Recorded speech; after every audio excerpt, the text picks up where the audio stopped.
with continuing to address some of the questions that have come up.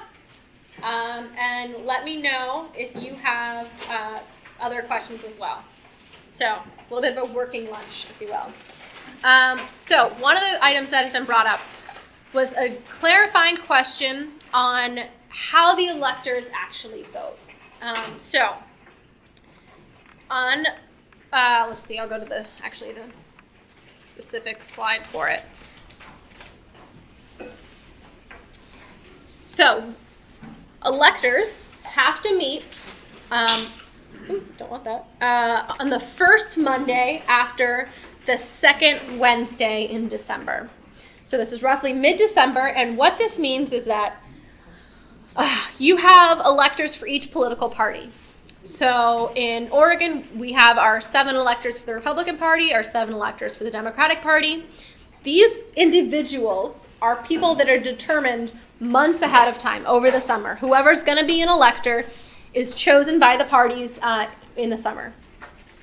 Those 7 people, once all of the votes have been cast, currently under our winner-take-all system, it's whoever gets the most votes in our state, those 7 people then get notified by our Secretary of State and say, hey, elector, here's the certificate of ascertainment verifying our vote count for our state.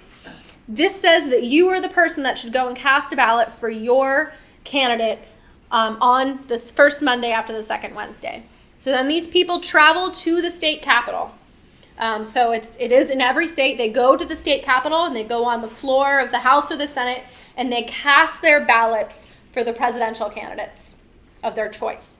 So that's what the faithless elector law is right now, is if I'm pledged to Hillary Clinton and I vote for Bernie Sanders, which did not happen in 2016, but there were other defects, does my state get to replace me with someone that will vote for Hillary Clinton, or per the Constitution, do they have the right to do that? So that's what that issue is, but the idea is that when electors meet, they cast their ballots, and whoever gets sent there, it's a separate slate for each political party.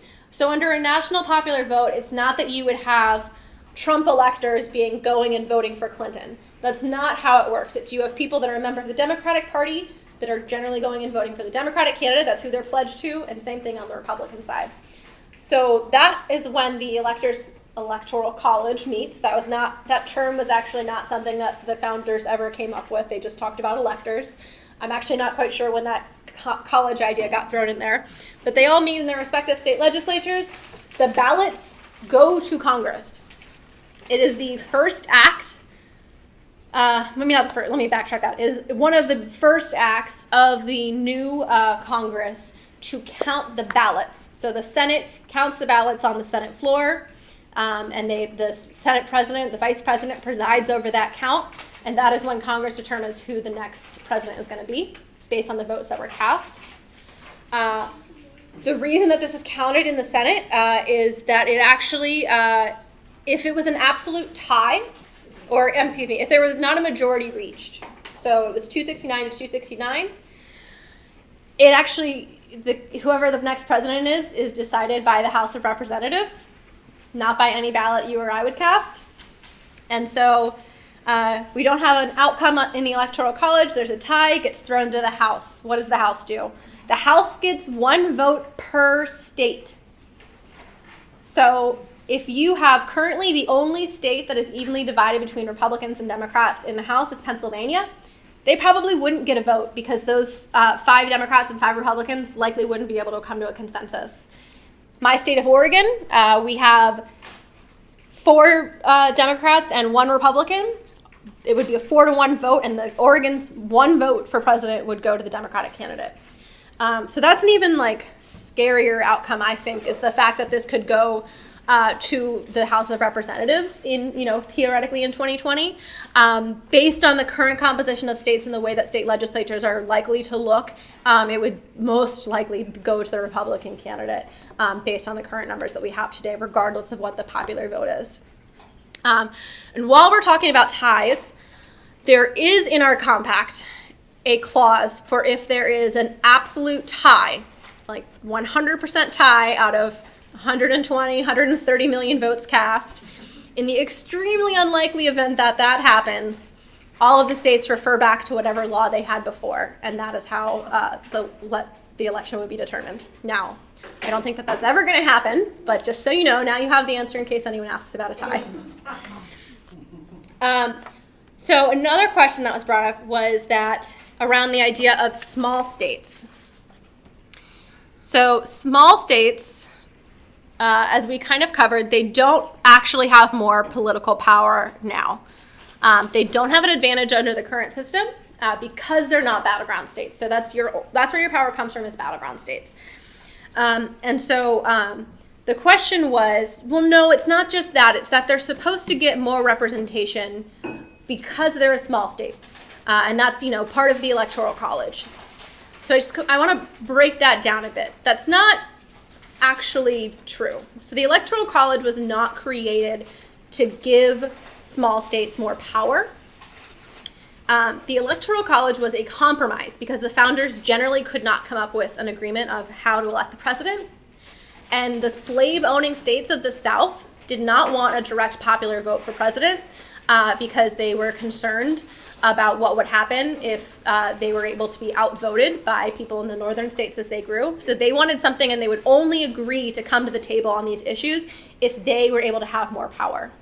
So that's how we got the 3/5 compromise, where both for taxation purposes and representation in the House and with the Electoral College, states that people who were slave owners were able to count slaves as 3/5 of the people for these purposes, which is absolutely horrendous. It was done completely as a power grab. And so that's actually the foundation of where this comes from. It's not about protecting small states. It was about protecting southern slave-owning states, because that's how we got them to come to the table on this issue. So it's kind of one of those misconceptions.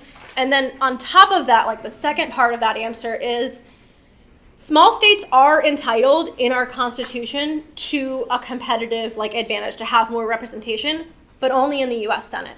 That is where they get to have more power. And interestingly, this doesn't impact the ability of those states, to have their role in the Senate either, because it is only through an agreement of all 50 states that any state could actually change the representation that they have in the Senate. So we have the Senate with 2 members representing each state until every single member of the Senate decides to change that, which I don't think is going to happen in any of our lifetimes. It just seems to me that gets conflated. Yes. When you talk about that issue, that they think about the 2 senators for every state, and then representation. Yeah. So I think maybe the concise way to answer that is yes, they still get more of a representation in Congress at large because they have that representation in the Senate, and they are not inherently guaranteed that under a popular vote. Because we're taking aside the structure of states voting for whoever their state wants and replacing it with the system where states voting for whoever the most Americans want.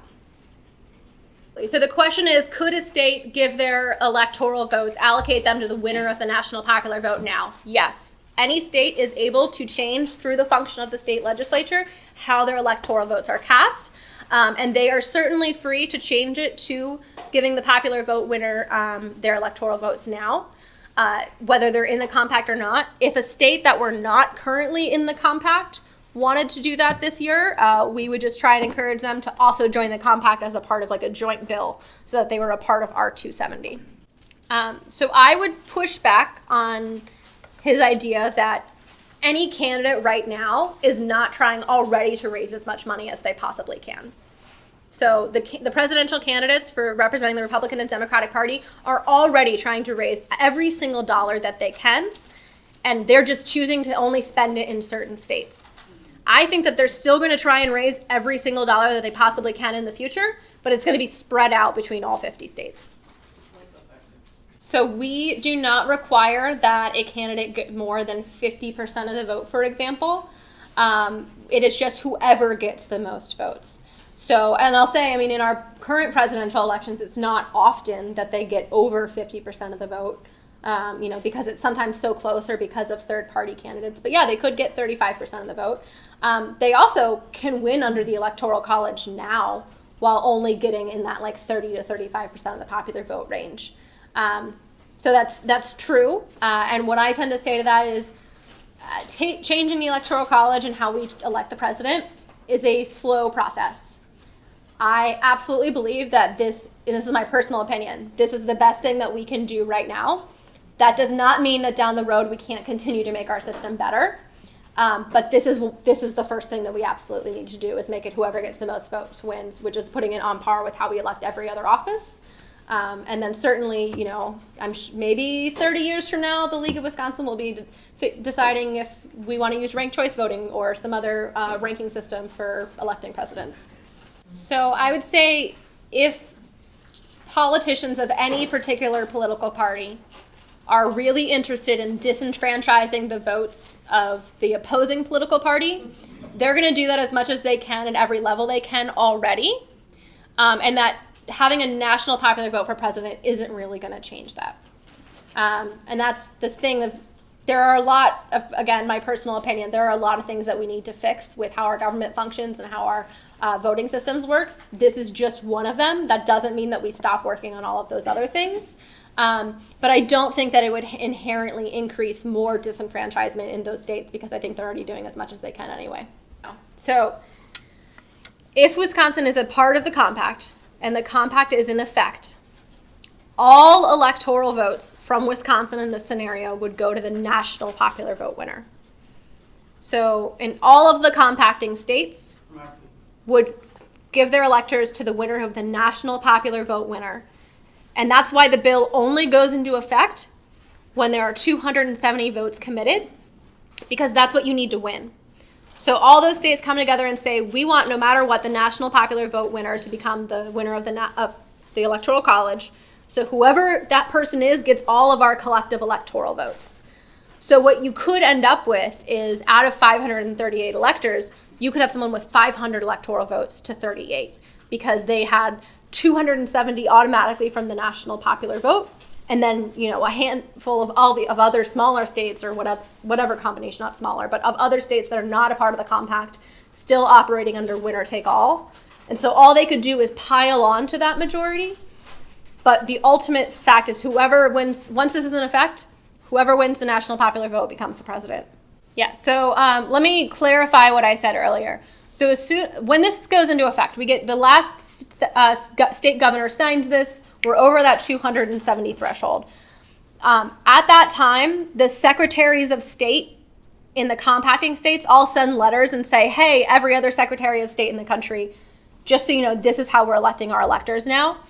That is when we expect the lawsuits to be triggered.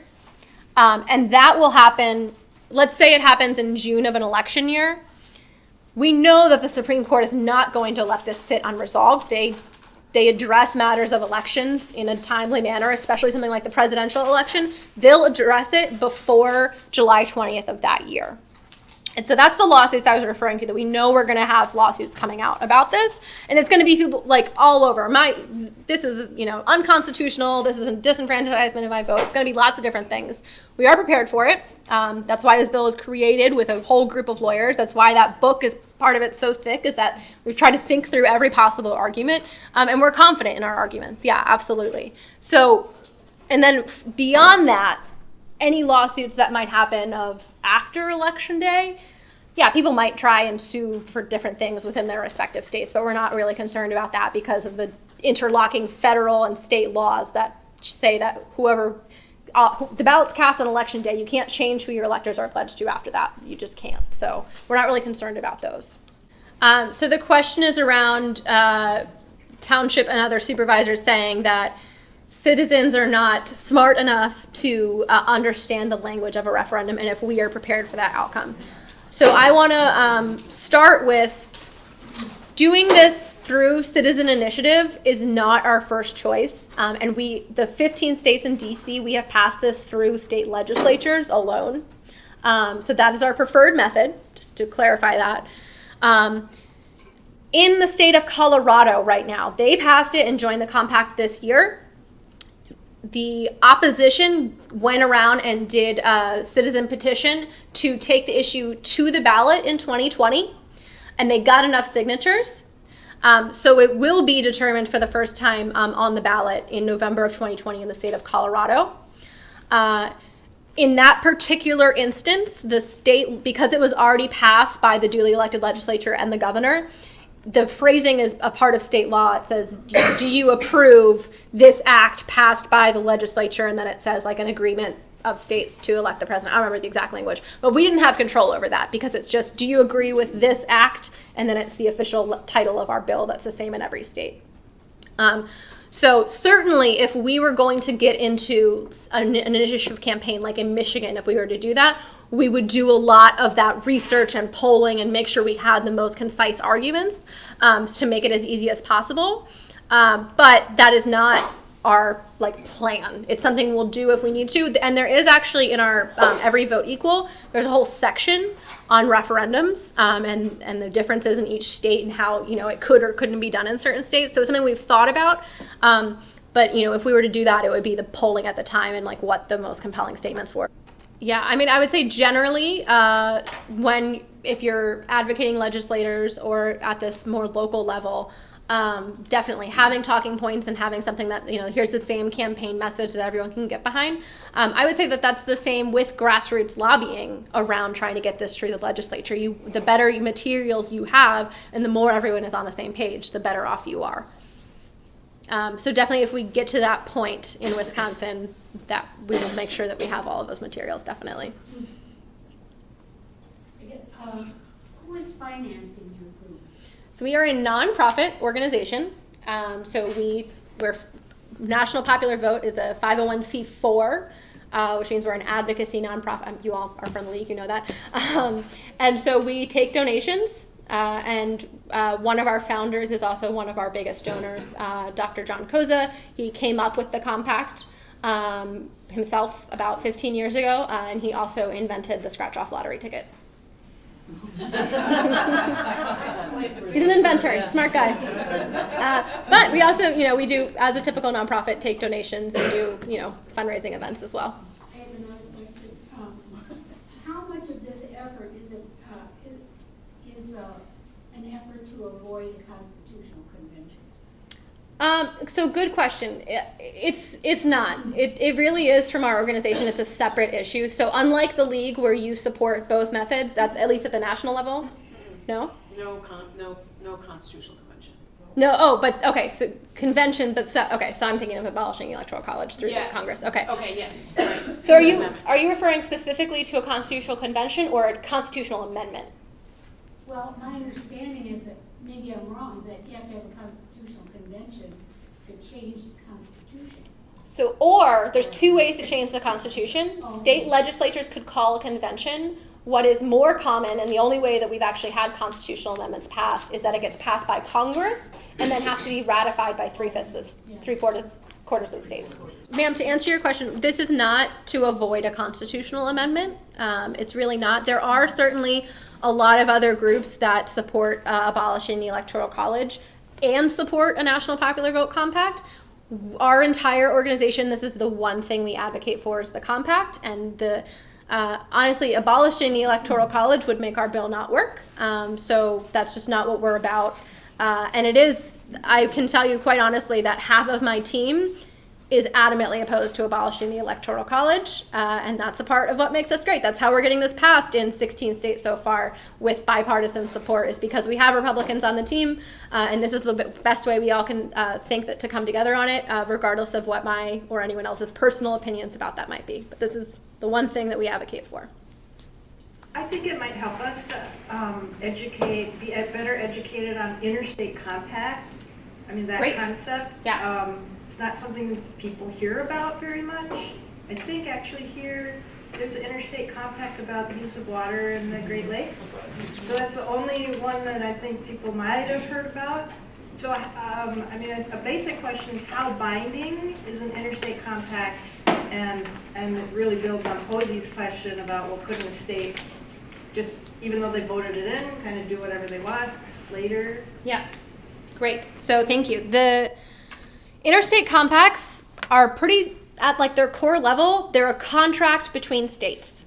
And so often they come together around water issues, like the Great Lakes or the Colorado River, is states coming together and saying, this is how we're all going to act around this particular topic. A non-regional example is the sex offender registry. So states say, hey, we want every other state to know who's a sex offender in our state to protect citizens and so that everyone has this information. So they have an interstate compact to exchange that information. So it really is just an agreement among states. This is why it's really important that our bill, it's the 888 words that's in the packet I gave you, it is exactly the same down to every comma in every state that it's introduced in. So that's the way that it's a contract that each state is essentially signing when they put it into their code. How it's enforced goes back to the Constitution. And actually, let me just pull that slide up.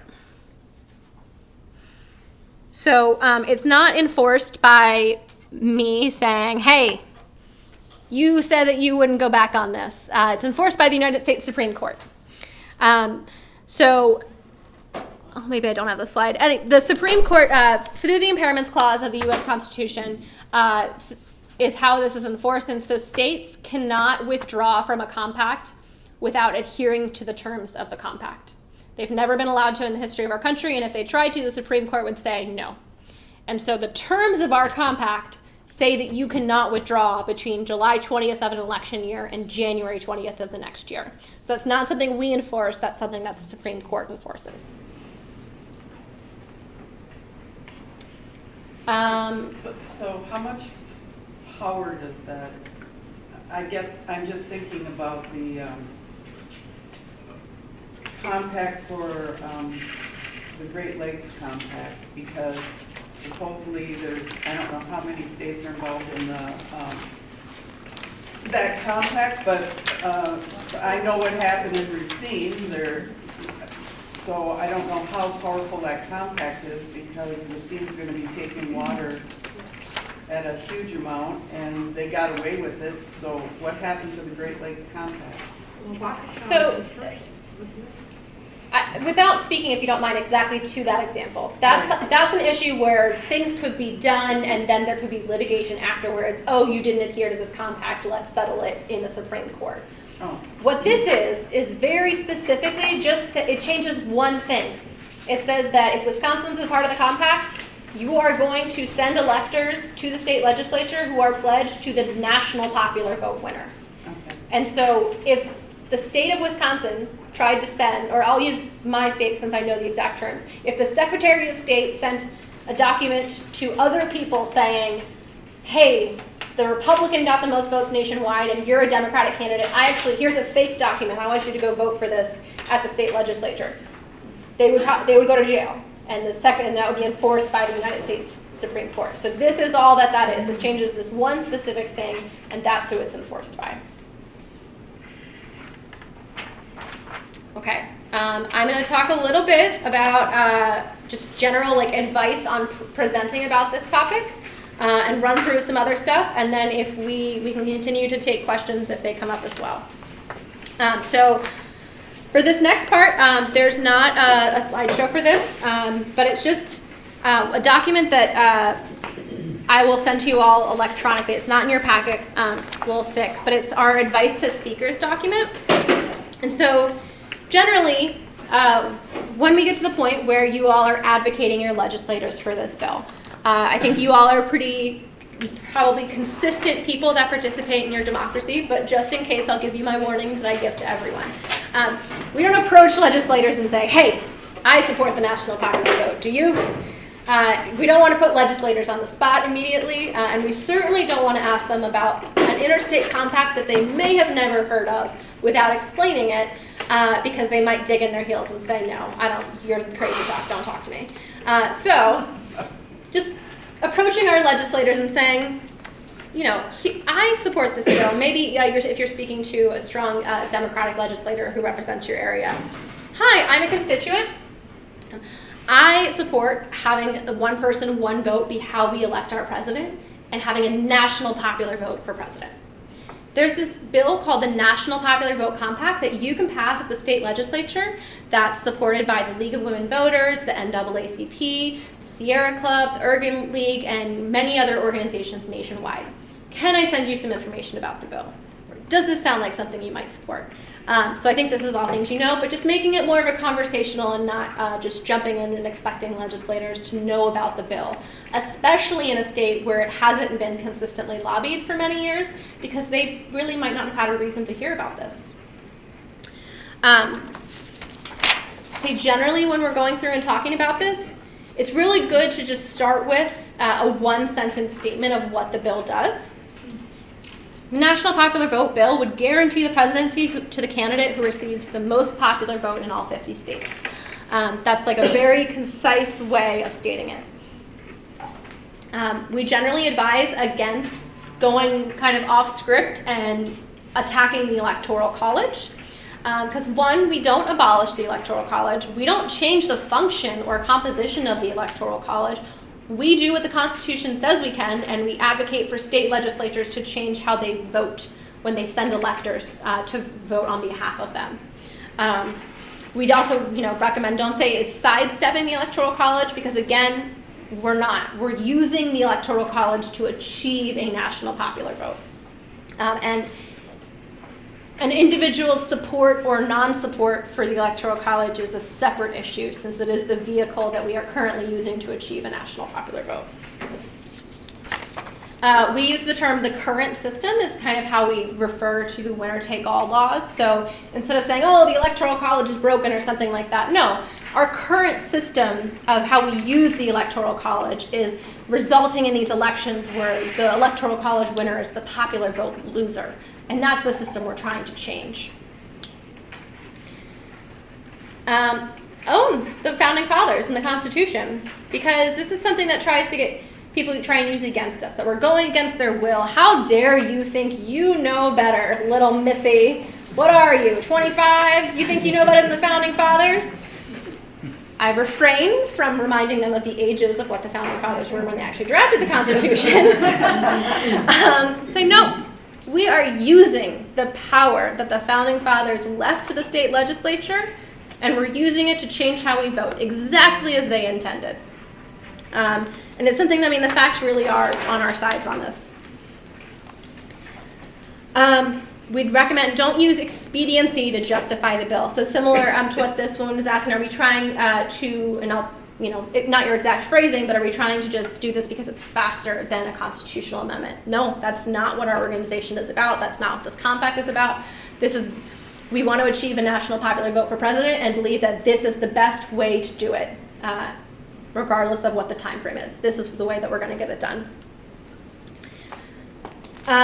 If people say it's unconstitutional, feel free to push back on them if you feel comfortable with that, and say, no, well, not why. You don't have to know the exact answer to rebuke whatever they came up with, but at least try and get them to say why they think it's unconstitutional. And often they don't know, or they might say something like, oh, well, you need congressional consent. Say, no, you don't. It doesn't encroach on federal supremacy. No, I don't expect everyone to have that in the back of their head, but the more and more that you talk about it, you'll see certain things that come up and you'll be able to say, well, no, actually it's not, unconstitutional, and here's why. We recommend generally explaining the cause of the problem before describing the remedy. So when we go through this, it's why we don't start with explaining how the compact works. We kind of try and lay the groundwork. Obviously not as detailed as this was today in our general 20-minute presentations, but just saying, we have the system of battleground states where certain states get more attention for a certain amount of time, and here's some of the effects of that, and here's how it depresses voter turnout, and oh, by the way, I have a solution too. So similarly, explaining the shortcomings of the current system. 5 out of 45 presidents didn't win the national popular vote. 3/4 of the states are politically irrelevant in our presidential elections. And one I think is probably the most important, for me personally at least, is that every vote is not equal. If I had ever thought in 2008, 2009, when I was trying to get all my friends to vote, and even earlier than that, and they were just saying it doesn't matter, I was in a very blue state of Maryland, I didn't have an articulate argument for them then that down ballot races mattered, but I just said, no, come on, you have to vote. We have to change this idea where young people aren't voting and we're not participating in our democracy. Every vote counts. I did not think a few years later I would be sitting up here and saying every vote is not equal, because it's a little bit antithetical to what I thought at the time. But now I know that at least in this case, every vote is not equal, and it should be. Is it physically counted? Yes. Does it count in the grand scheme of things? Not under our current system. Mentioning the frequency of near-miss elections, this is something that helps with partisanship when people say, oh, you just care about it because of the 2016 election and 2000, and if you were a Republican, you wouldn't care. That's where if you're going to be giving presentations, that 60,000 voters in Ohio voting for Kerry over George Bush is a good one to file away and include in your presentation, because it puts people back on their heels a bit and say, oh, really?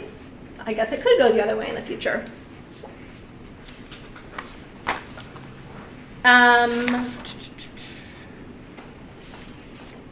general one that I'm always not the best at, not using the acronym NPV, because a lot of people don't necessarily know what that is. If you're going to a seminar for the first time, it's maybe a 30-minute presentation about something and someone keeps saying NPV, you might have lost them just by not saying national popular vote, because they aren't putting that together for whatever reason. We like to refer to the validators for this bill, right? This isn't something that, I came up with in a basement. It's been passed by 16 state legislatures across the country, representing 196 electoral votes. It's been endorsed by over 3,000 state legislators across the country. And in top of the 16 states where we've also passed at least one of the chambers, if not both, in different years, in 8 other states with 75 electoral votes.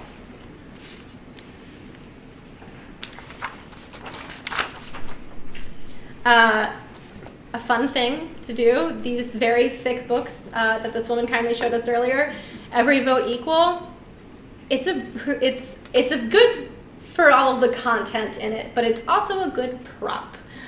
When you're giving a presentation, or specifically when you're talking to a legislator and providing testimony, is look at some people put all of this thought and research into it. This isn't just something that some random person came up with. This has been well vetted. They've been working on it for over a dozen years, and no, this is a valid system that deserves your consideration.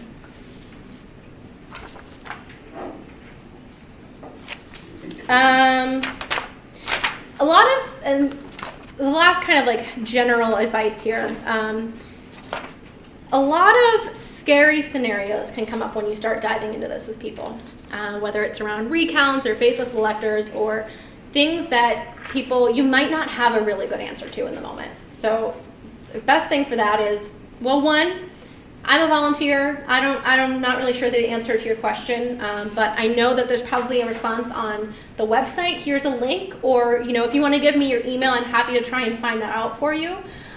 So don't let these topics that come up that you don't know the answer to derail your presentation for everyone else in the room. Say, I'm going to try and find that answer for you, or let's talk afterwards and see if I can find a better answer for you. But also, a lot of these really scary scenarios that come up are the same under the current system. So if you think that faithless electors are scary, or that the way that we do our recounts is scary, well, our bill doesn't change that. That's a different system of our electoral system that you can also advocate for a change for, but it's a separate issue from national popular vote.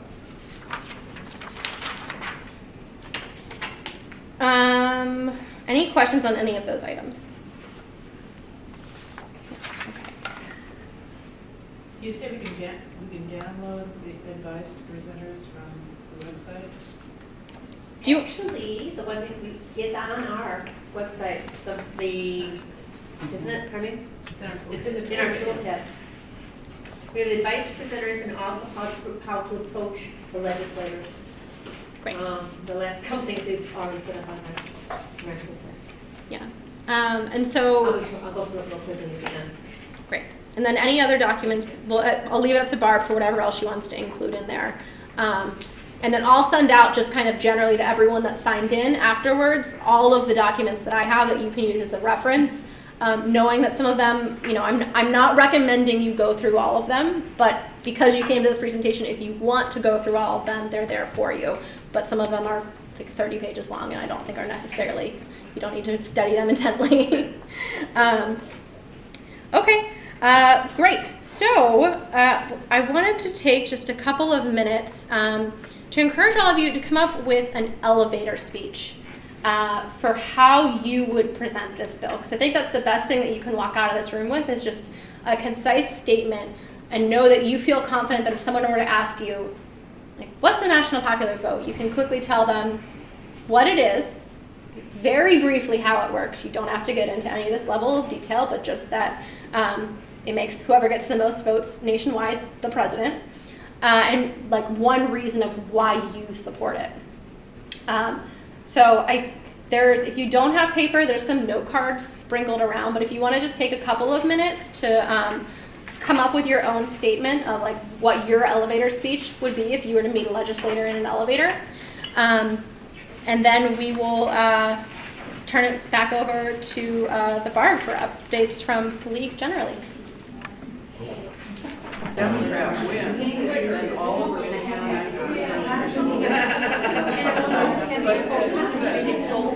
But that's true,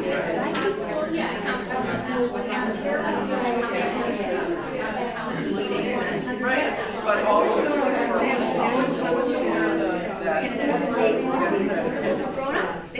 So when you say,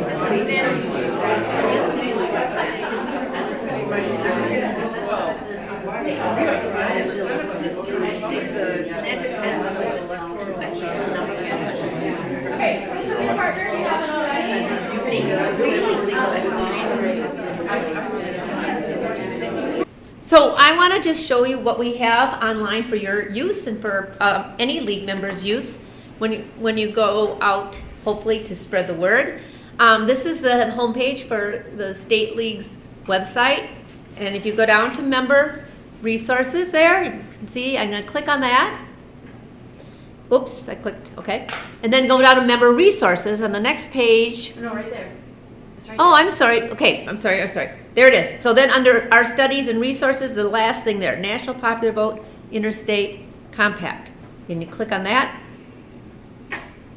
And that's going to take you to our toolkit, directly to the toolkit. The bottom item there, Introduction to NPV Toolkit, just tells you what is there and why it's there. So I don't need to go through that right now, but if you want a refresher, what's there, what it's there for, and I'm going to show you that right now. The first folder on the top is the background information. That's intended for league members. It's intensive background information, education for you, not necessarily to be shared with the outside world, although you could obviously take bits and pieces of it, but it's more in depth. So we have, they're not quite in order as I think you might find useful. we can number them if you want. Okay, we'll try to do that. But things like frequently asked questions, internal training document. This is a NPV, National Popular Vote, Eileen's organization, document that has intensive, lots of questions and answers in depth for you to answer. Dorothy Sky in our working group right up here in the front did a lot of work in synthesizing information, and that is key points about NPV. Really good place to start, I think. It tells you much of the information that's in NPV's site. She synthesized it in a nice, easy way to read. So that is a really good place for you to start.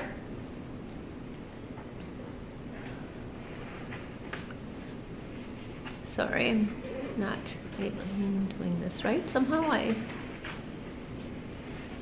Okay. And then we were talking about earlier advice to speakers.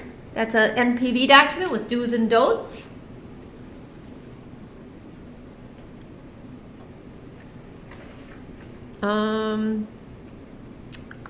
How to ask a legislator about NPV.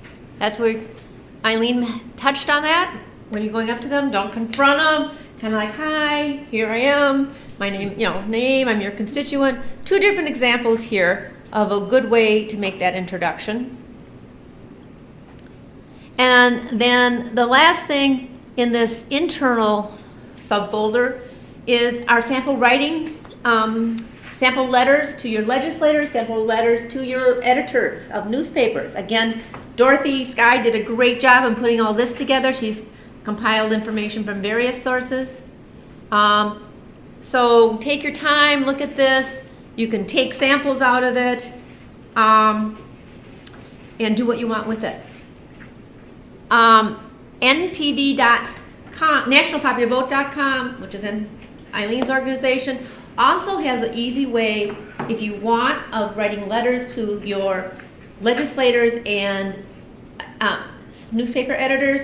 It's like a fill-in-the-blank, short form, send it. It goes out through their site. If you don't want to put more time and effort and thought into it, it's a quick, easier way to do it. But we have lots of samples here that you can use in their entirety or lift from. So we go back to the toolkit here. Here are our presentation materials, okay? The toolkit presentation materials. The slideshow that we put on at issues briefing that many of you saw is in here. That's this #1 item.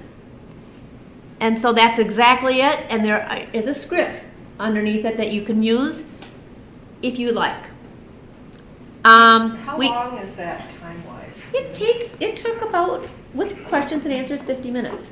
But the actual presentation, I'm thinking Rotary likes 15-minute presentations. 15? You'd have to condense it. Yeah, Yeah. a lot. It's Yeah. probably a 30-minute. I've done it in 30, but without questions and answers. Yeah. You know, and you can skip some of it. I mean, Yeah. you know, Yeah, I think you just would want to go through and pick, if you do a Rotary group, maybe just a basic slide. it would be great if you could do it to a Rotary group. That would be a good place to do it. And also includes our legislative. We have a one-page handout here, which you might have picked up at issues briefing, and one page.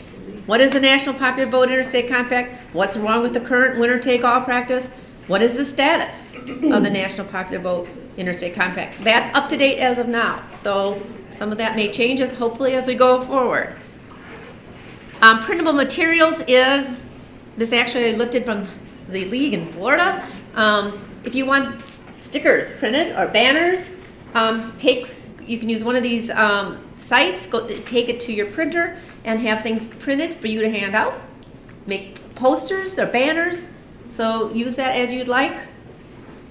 The quiz is a fun thing. Again, I don't know where it initially came from, but I got it from Florida's league. Fun thing to do if you want to break the ice and have time at a presentation, true and false about